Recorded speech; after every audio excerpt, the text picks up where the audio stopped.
Leave immediately or face the fines.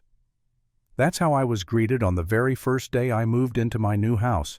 I still had tape stuck to my fingers from sealing boxes, sweat dripping down my face when this woman planted herself in my driveway like she owned the place. Imagine being told to get out of a home you legally bought before you'd even set down your first box. That was my welcome to Maple Street. Her name was Paula Hargrove, and she carried herself like she was the sheriff of some suburban outpost. Perfectly pressed blazer, a thick blue binder clutched to her chest, and an expression that screamed authority but looked more like barely contained panic. "I'm Paula, president of the Maple Ridge HOA. We need to discuss your compliance status immediately." She shoved a paper at me so hard I had to choose between catching it or dropping the box in my arms. I chose wrong.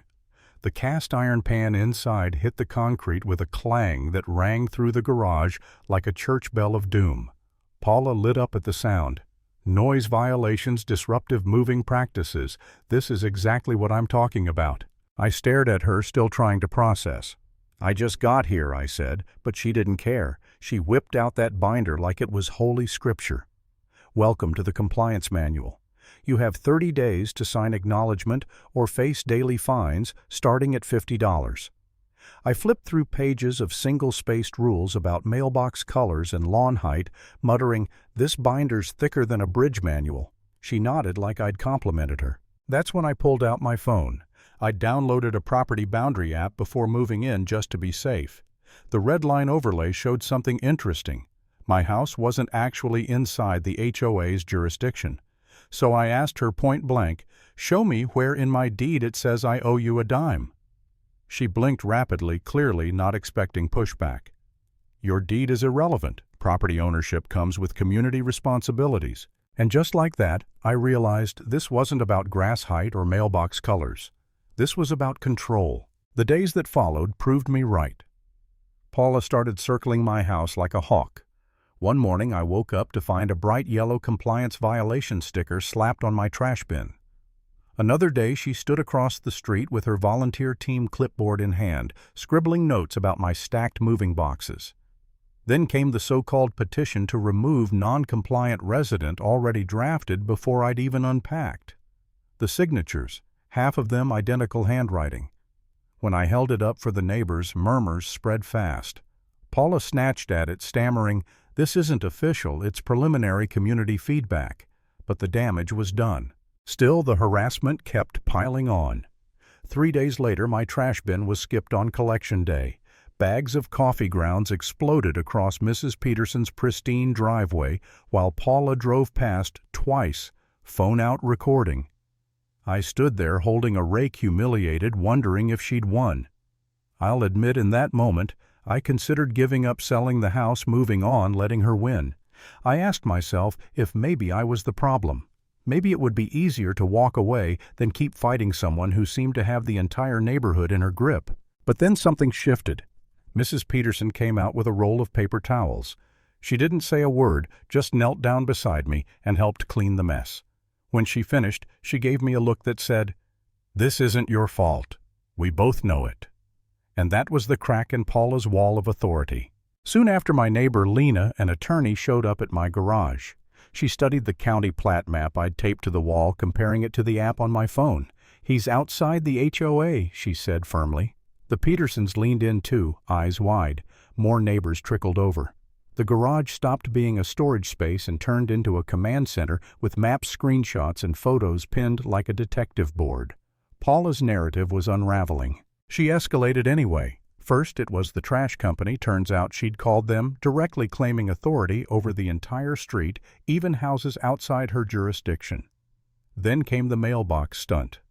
One morning, workers showed up to rip out my perfectly good mailbox and install a community cluster box.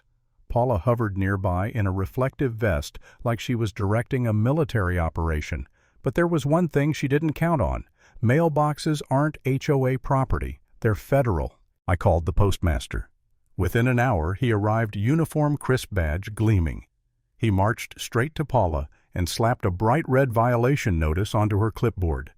"Ma'am, unauthorized modification of mail systems is a federal offense." The crowd gasped. Paula's vest suddenly looked like a Halloween costume, and for the first time, her hands shook. When the postmaster applied an eagle-emblazoned sticker to my restored mailbox, it felt like armor. Paula stumbled away, mumbling, "This isn't over." But she was losing ground. Her next move was a smear campaign, online fake accounts posting photos of my property with captions about blight and deteriorating standards. Problem was, the metadata revealed the photos were taken from my yard while I was at work. Trespassing, stalking. Neighbors saw the evidence pinned up in my garage usernames, highlighted in neon marker. The narrative was shifting. Paula wasn't protecting the neighborhood, she was harassing it.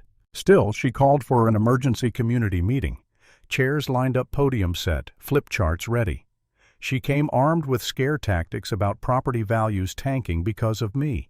But when she started passing around her petition, people actually read it. "What authority does this grant? And to whom?" Mrs. Peterson asked aloud. Paula faltered. Lena stood from the back. "What legal basis do you have over non-HOA properties?" Silence fell heavy. Paula's answer: "Legal technicalities shouldn't override community needs," landed like a confession. Then came the final blow. City officials walked in with survey equipment. Bright orange stakes hammered into the ground, each one confirming my property lay outside HOA lines. Neighbors clapped with every strike. The planning officer handed me a laminated sheet stamped in blue and gold boundary, verified outside HOA jurisdiction. They even installed a permanent sign at the street survey completed, outside HOA area. Paula's face drained of color as the sign gleamed in the sunset. Her phone buzzed, non-stop calls from the board, liability warnings, panic in her voice. By evening, she'd been stripped of her HOA presidency, fined for violations, and left standing on the curb with a clipboard that no longer meant anything. I didn't cheer. I didn't celebrate. I just stood there looking at that bright orange boundary marker, knowing the fight was finally over. Paula lost, not because I shouted louder, but because the truth was heavier than her binder ever could be. Sometimes you don't have to out-yell a bully, you just have to out-document them.